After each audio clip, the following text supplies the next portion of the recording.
Do you run around from meeting to meeting, event to event, checking your emails in between, finding yourself super stressed out because whilst you're busy during the day, you don't actually get a lot done? If so, this week's episode is for you. I'm Siobhan Barnes, founder of the Neon Life Society, and I'm going to talk to you about how you can be productive without running yourself into the ground. I'm a mum with 3 kids, 10 months, 3 and 5. And I've got my business. Life is, shall we say, full. And I love it that way.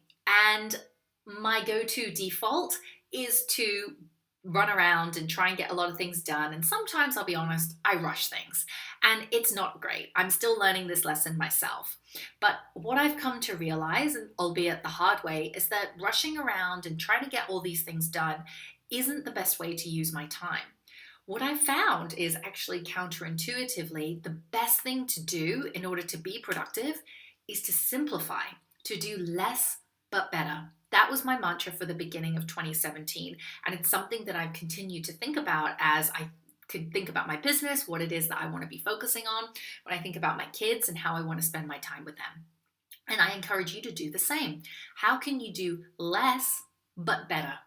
And the first step to doing that is to actually ask yourself, what is important to you? What is a priority for you right now? And I like to look at my life in 90-day chunks. I don't know if it's the corporate thing, but looking at everything in quarters makes sense for my brain. And 3 months just seems to be a nice enough length of time to be long enough to dig into a project, but still short enough to give me the pressure to actually make sure that I implement and take action. Because how many people procrastinate, right? I know I do. So that's personally worked for me, and I encourage you to try it and see if it works for you.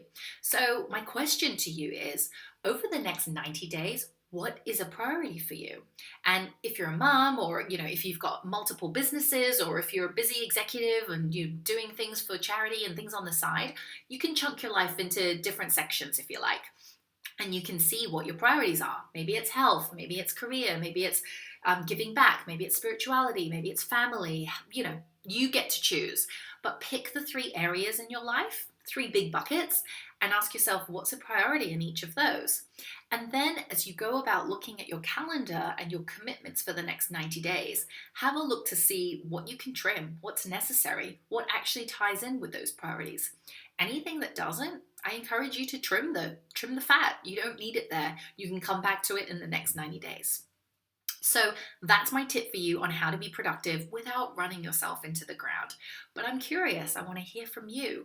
What do you do to be productive without being busy? Leave a comment for me below. Until next time, I will see you next week.